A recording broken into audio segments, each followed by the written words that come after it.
আর উচ্চ স্বরে পড়েন ইয়া রাসূলুল্লাহ। মাশাআল্লাহ। মদিনা আসল ঠিকানা বানাইতে হবে, যেই মদিনার জন্য সমস্ত আশিকেরা দুই চোখের পানি ফালায়া সর্বকালে ক্রোধন করেছেন। বলুন কথা ঠিক না ভাই ঠিক? এই মদিনার পাগল যারা হবেন, মদিনার পাগল যদি একটাবার হইতে পারেন, আমার আল্লাহ আপনার আল্লাহ আপনার সিনাটাকেই মদিনা বানায় দিব। সুবহানাল্লাহ পড়েন, আর একটু উচ্চ স্বরে পড়েন সুবহানাল্লাহ। এই মদিনার পাগল হবেন, নবীদের পাগল হয়ে যাবেন, নবীকে ভালোবাসবেন অন্তর দিয়ে, মায়া করবেন অন্তর দিয়ে, ভালোবাসবেন। পীর মুর্শিদকে গোলামি করবেন, পীর মুর্শিদের গোলাম হয়ে যাবেন রে বাবা। আমার নবী সাহাবায়ে কেরাম কেমন করে নবীকে ভালোবাসতেন, কেমন করে নবীকে মহব্বত করতেন, কেমন করে নবীর সাথে চলাফেরা করতেন, কেমন করে নবীকে চাইতেন, কেমন করে নবীর সাথে আদব দিয়ে কথা বলতেন। ও বাবারা শুনেন, একটা ঘটনা মনে পড়ে গেল। হযরত আবু বকর সিদ্দিক রাদিয়াল্লাহু তাআলা আনহু হঠাৎ করে একদিন মসজিদের মাধ্যমে নবীজি বলা শুরু করলেন, ও সাহাবারা তোমরা শোনো শোনো শোনো। হঠাৎ করে একদিন এই মক্কার জমিনে কাফিরদের অত্যাচারে মক্কার জমিন ছেড়ে আমাকে মদিনায় হিজরত করতে হবে। মদিনা যেদিন হিজরত করব, ওই হিজরতের সাথী হযরতে আবু বকর হবেন। জোরে পড়ে সুবহানাল্লাহ। এই কথা যখন বললেন, বলার সঙ্গে সঙ্গেই হযরত আবু বকর একটা চিন্তায় চিন্তিত হয়ে গেলেন। হায় হায়, কোন দিন জানি নবীজি আমার দরজায় এসে ডাক দেয়, কোন সময় জানি নবীজি আমাকে ডাক দেয়। আমি আবু বকর না জানি বাড়িতে থাকবো কি থাকবো না। যদি আমি বাড়িতে না থাকি, আর যদি আমি বাড়িতে থাকা সত্ত্বেও নবীজির ডাকের সাড়া না দিতে পারি, আমি তো আল্লাহর দরবারে আসামি হয়ে যাব রে বাবা। অনেক লম্বা ঘটনা সংক্ষেপ করে দিলাম। হঠাৎ করে একদিন নবী আমার রাহমাতুল লিল আলামিন হুজরা মুবারকের মধ্যে ঘুমাতেছিলেন। এদিক দিয়ে বেঈমান কাফেররা আবু জেহেলের দলেরা চতুর্দিকে এসে ঘিরে ফেড়ে দিলেন। নবী আমার জানতে পারলেন। নবী আমার জানার পর হযরত আলী ডাক দিয়ে বলেন, ও আলী তুমি শোনাও শোনাও শোনাও, আমার বিছনায় তুমি শুয়ে যাও, আমার চাদরটা তুমি মুড়ে দিয়ে সুন্দর করে তুমি শুয়ে যাও। তার কারণ হলো কাফিররা চতুর্দিকে ঘিরে ফেলেছে। এই কাফিরদের মাধ্যম থেকে আমি পালিয়ে আমি মক্কার জমিন ছেড়ে আমি মদিনার দিকে হিজরত করা শুরু করে দিব। এবার হযরত আলী একটা বারের জন্য চিন্তা করলেন না, আবার একটা বারের জন্য তিনি প্রশ্ন উত্থাপন করলেন না। ইয়া রাসূলুল্লাহ, ও মায়ার নবী, যেই ঘরের চতুর্দিকে কাফেররা ধার তলোয়ার নিয়ে দাঁড়ায় আছে, এই ঘরের মাধ্যমে যদি আমি শুয়ে যাই, আপনাকে ভেবে যদি তারা আমাকে কতল করে দেয়, আমার জীবনটা তো শেষ হয়ে যাবে। এই কথাও চিন্তা করলেন না। ইভেন কি একটা প্রশ্ন নবীজিকে করলেন না। যেমনি নবী আমার বললেন, আলী তুমি আমার বিস্তারের মাধ্যমে শুয়ে যাও, হযরত আলী বিনা প্রশ্ন বিনা চিন্তা ভাবনায় নবীজির বিছনা মুবারকের মাধ্যমে শুয়ে গেলেন। জোরে পড়ে সুবহানাল্লাহ। পমপম করা করে থামায় দেন, থামায় দেন। আচ্ছা থামাবার দিন। এবার আমার নবী আপনার নবী রাহমাতুল লিল আলামিন এক মুঠো বালি হাতে নিয়ে তিনি ছুঁড়ে ফেলে দিলেন, আর সমস্ত বেঈমান কাফিরদের চোখের মধ্যে বালির কণাকাগুলো ঢুকে গেল। নবী আমার কাফিরদের ফাঁকার মাধ্যম দিয়ে চলে গেলেন, আবু বকরের বাড়িতে চলে গেলেন। রাতের অন্ধকারে তিনি গিয়ে ডাক দেয় আবু বকর। সঙ্গে সঙ্গে হযরতে আবু বকর ঘরের দরওয়াজা খুলে দেয়। জোরে পড়ে সুবহানাল্লাহ। এবার যখন হযরত আবু বকর ঘরের দরওয়াজাটা খুলে দিলেন, নবী আমার দুই চোখের পানি ভরা কান্দে কান্দে আর ডাক দেয়, আবু বকর আমার বুঝি মক্কার জমিনে থাকার কপালে ভাগ্য হইল না। আবু বকর রে, মায়ের দেশ ছেড়ে আমাকে মদিনার দিকে হিজরত করতে হবে। এত মহব্বতের দেশ, দেশ দেশের মাধ্যমে আমার আল্লাহ পাকের ঘর রয়েছে, যেই দেশের মাধ্যমে আমি নবীজি নিজে হাতে আল্লাহর ঘর তৈরি করেছি। কাবা শরীফকে রেখে, হারামকে রেখে আমি তো যাইতে পারবো না। কেমন করে যাব? আমার অন্তরে মানে না। না না না, আমি তো আমার মায়ের দেশ ছেড়ে যাইতে পারবো না। দুই চোখে পানি ফালায় কান্দে। আর আবু বকর ডাক দেয়, আবু বকর তুমি কি ঘুমাও নাই? ও আবু বকর একটা ডাক দেওয়াই মাত্র তুমি সারা দিয়া তুমি ঘরের দরওয়াজা খুলে দিলাও, তুমি কি ঘুমাও নাই? আবু বকর দুই চোখের পানি ফালায় কান্দে। নবী গো, ও মায়ার নবী, আজ থেকে পড়াই 10টি মাস আগে আপনি মসজিদের মধ্যে বলেছিলেন আমি মক্কার জমিন থেকে একদিন হিজরত করে মদিনার দিকে রওনা হয়ে যাব। কেমন করে পীরদেরকে ভালোবাসবেন, কেমন করে মুর্শিদের পাগল হয়ে যাবেন। দেখেন মুর্শিদকে কেমন করে ভালোবাসতে হয়, পীরের গোলামি কেমন করে করতে হয় রে বাবা। আজকে তো আমরা পীরের গোলামি করতে জানি না। পীর ও মুর্শিদকে কেমন করে পাইতে হয়, কেমন করে মানতে হয়, কেমন করে পীর ও মুর্শিদের সাথে থাকতে হয়, আমরা তো এগুলো আজকে বুঝি না, এগুলো আমরা জানি না। সাহাবায়ে কেরাম এবং নবীজি তিনারা এই সমস্ত সবক আমাদেরকে দিয়া গেছেন। জোরে পড়েন কথা ঠিক না বেঠি? হযরত আবু বকর দুই চোখের পানি ফেলে কান্দে আর বলেন, নবী গো, যেদিন থেকে আপনি বলেছেন মক্কার জমিন থেকে একদিন মদিনার দিকে হিজরত করতে হবে, আল্লাহর কসম করে বলি নবী, যেই নুরানি কদম মুবারকে ফিদা আমার বাবা মা, যেই নুরানি কদম মুবারকে আমার বাবা মা কুরবান, আমার নিজের জীবনটা কুরবান নবী গো, আল্লাহর কসম খেয়ে বলি নবী গো, যেদিন থেকে আপনি বলেছেন আপনার হিজরতের সাথে আমি আবু বকর, কেমন করে রাত যায়, কেমন করে দিন যায় আমি বলতে পারি না। রাত যখন আসে আমি একটাই চিন্তা করি, হায় হায় বুঝি আজকের রাতে নবীজি আমাকে এসে ডাক দিবে। আবার যখন পুনরায় রজনী শুরু হয়ে যায়, আবার দ্বিতীয় দিন আমি এই চিন্তাই করি। এমন করে আজকে 10টি মাস যাবত যতদিন রাত হয়েছে, একটা রাত্র আমি বিছনায় পিঠ লাগা নাই, আমি পিঠ লাগাই নাই। ইয়া রাসূলুল্লাহ, না জানি কোন ফাঁকে আপনি আবু বকর বলে ডাক দেয়। শুধু তাই নয় নবী গো, ও মায়ার নবী, ওই যে দেখা যায় আমার শিশু ছেলে, ওই যে দেখা যায় আমার শিশু মেয়ে, বাচ্চারা আপনার মুহাব্বতে তারাও ঘুমায় না। যেদিন থেকে আমি বলেছি নবীজি আমার ঘরে এসে আমাকে ডাক দিবে, হিজরতের সাথী হয়ে আমাকে যাইতে হবে, সেদিন থেকে আমার বাচ্চারাও ঘুমায় না, আমার ছেলে মেয়েরাও ঘুমায় না। নবী গো, শুধু তাই নয়, আমি যেই উট দিয়া সফর করি, যেই ঘোড়া দিয়া সফর করি, যেদিন থেকে শুনেছে আমার ঘোড়া আপনি নবী আমার বাড়িতে আসবেন, হিজরতের সাথে আমি হব, সেই দিন থেকে আমার ঘোড়া পর্যন্ত আপনার মহব্বতে ঘুমায় না। জোরে পড়েন সুবহানাল্লাহ।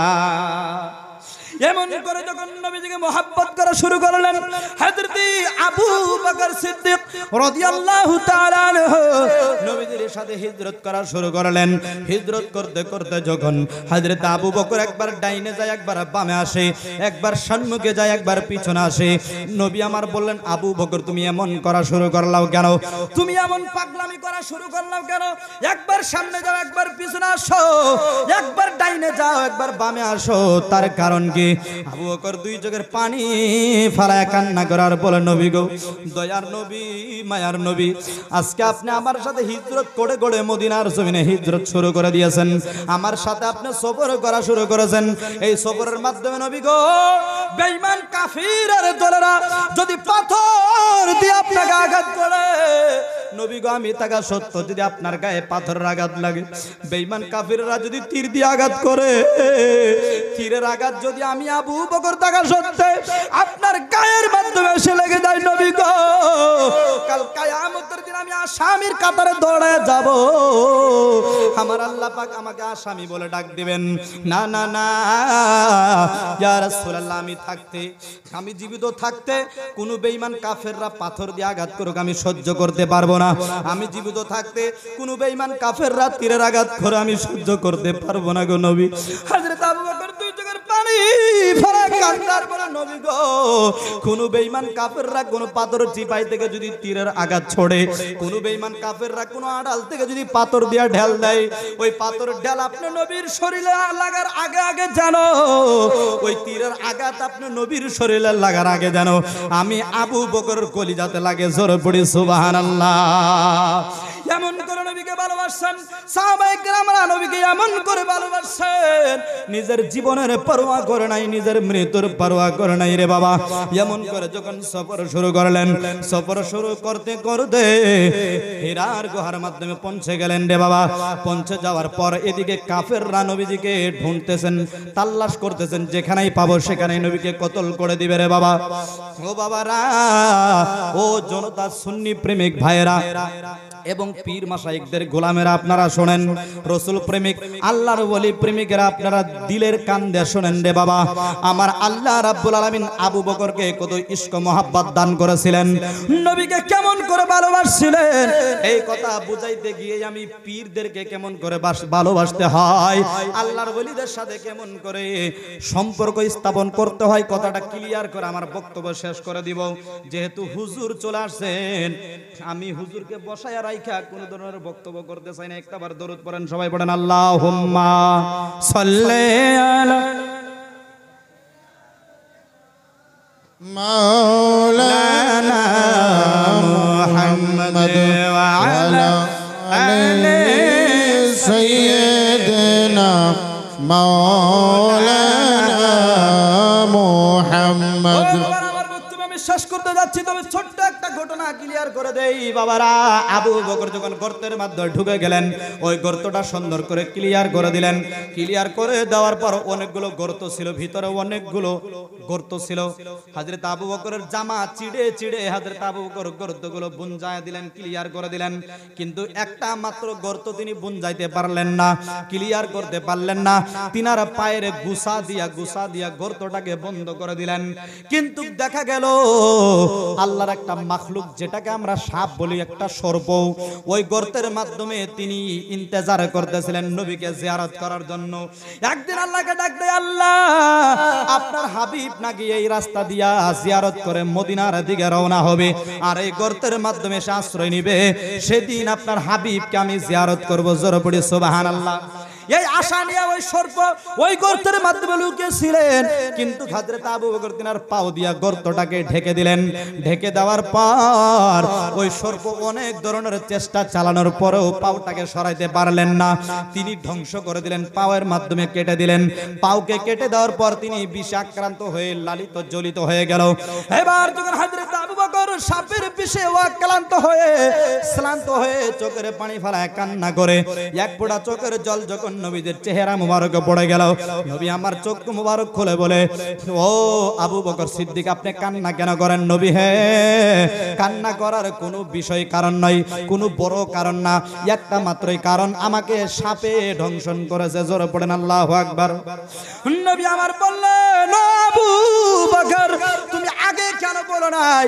ইয়া রাসূলুল্লাহ, আমি অনেক চেষ্টা করছি বিষটাকে কন্ট্রোল করার জন্য নবী হে, কিন্তু আমি কন্ট্রোল করতে পারি নাই। আমি চাইছি নবী আমার রানের উপরে মাথা মোবারক রেখে ঘুমিয়েছেন, আমি নবীর ঘুম ভেঙে বেয়াদবি করতে চাই না। নবী হে, আমি বিষ সহ্য না করতে পেরে আমি কেঁদে দিয়েছি, নবী বেয়াদবি মাফ করবেন। আমার নবী বলেন, আবু বকর, ও আবু বকর, আমার থুতুটা তোমার পায়ের মাধ্যমে লাগায় দাও। আল্লাহু আকবার পড়েন। এবার আবু বকর দুই চোখের পানি ফেলে কান্দে, ইয়া রাসূলুল্লাহ, লাগলে আমি সর্পের বিষে মারা যাব, ইন্তেকাল করব, কিন্তু আপনার পবিত্র জুবান মোবারকের থুতু আমি লাগাইতে পারবো না। জোরে পড়েন আল্লাহু আকবার। আর একটু উচ্চ সুরে পড়েন আল্লাহু আকবার। এখানে কিন্তু একটা নুকতা আছে, অনেক আলিম ওলামারা বলে নবীজি মুখে থেকে থুতু নিয়া পায়ের মাধ্যমে লাগায় দিয়েছেন। না রে বাবা, এই কথা বলার সঙ্গে সঙ্গে নবী আমার বললেন, ও আবু বকর তুমি শুনো, শুনো, ও আবু বকর তুমি শুনো, ও আবু বকর তুমি শোনো, তোমার মুখটা একটু হা করো। আমার নবী তিনার পবিত্র জিহ্বা মোবারক হযরত আবু বকরের মুখের মাধ্যমে ঢোকায়া দিলেন। মুকাশিফাতুল কুলুব নামের একটা কিতাব, ওই কিতাবের মাধ্যমে ঘটনাগুলো সুন্দর করে বলা হয়েছে। আমার নবী আপনার নবী জিহ্বা মোবারক হযরত আবু বকরের মুখের মাধ্যমে যখন দিলেন, দেওয়ার পর হযরত আবু বকর চুষা শুরু করলেন, সুন্দর করে চুষা শুরু করলেন। যেমন ভাবে শিশু ছেলে মায়ের বুকের দুগ্ধ পান করে, তেমন ভাবে আশিক মাসুকের খেলা গর্তের মাধ্যমে চলতেছে। নবী আমার জিহ্বা মোবারক আবু বকরের মুখের মাধ্যমে ঢোকায় দিলেন, আর আবু বকর সুন্দর করে চুষে চুষে খাইতেছেন। এদিক দিকে চুষে চুষে খায়, ওদিক দিয়ে সাপের বিষ শেষ হয়ে যায়। জোরে পড়ি সুবহানাল্লাহ। আল্লাহর নবীজির মুখের থুতু মুবারক আবু বকরের পায়ে লাগা নাই, পায়ে লাগা নাই রে বাবা। সুতরাং নবী আমার জিহ্বা মুবারক আবু বকরের মুখের মাধ্যমে দিয়েছিলেন, আর হযরত আবু বকর চুষে চুষে খেয়েছিলেন। ওই চুষে চুষে খাবার ওসিলায় আমার আল্লাহ রাব্বুল আলামিন বিষকে নাইকিয়া করে দিয়েছেন। জোরে পড়ে সুবহানাল্লাহ। দয়াল তুমি বিনে এই জগতে আমার কেহ নাই। এই গজলটা পরে শেষ করে দিব ইনশাআল্লাহ। দয়াল তুমি বিনে এই জগতে আমার কেহ নাই। ও আমি সুখে দুঃখে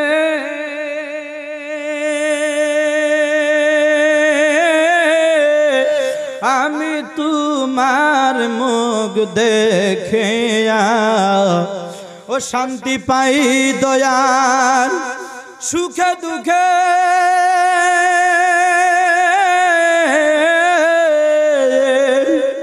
সুখে দুঃখে আমি তোমার মুখ দেখিয়া শান্তি পাই আমার কেহ নাই। দয়াল তুমি বিনে এই জগতে আমার কেহ নাই। হায় হায় খুঁজতে গিয়ে আল্লাহ নবী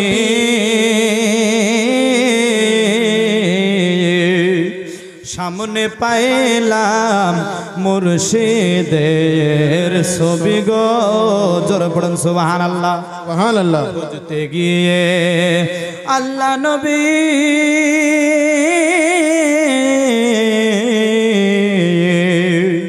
সামনে পাইলাম তোমার ছবি গো। আমার সব কিছু দিয়েছি সপি আমার বলতে কিছু নাই দয়াল। সব কিছু সব কিছু দিয়েছি সপি আমার বলতে কিছু নাই আমার কেহ নাই। দয়াল তুমি বিনে এই জগতে আমার কেহ নাই। জীবনে অন্ধকার ছিল তোমার দয়ায় হয়েছে আলো রে। বলেন কথা ঠিক না বে ঠিক? আমার জীবনে অন্ধকার ছিল তোমার দয়ায় হয়েছে আলো রে। এখন বাঁচার চাইতে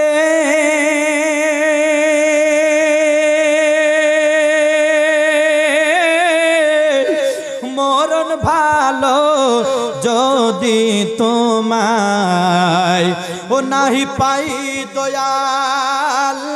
বাঁচার চাইতে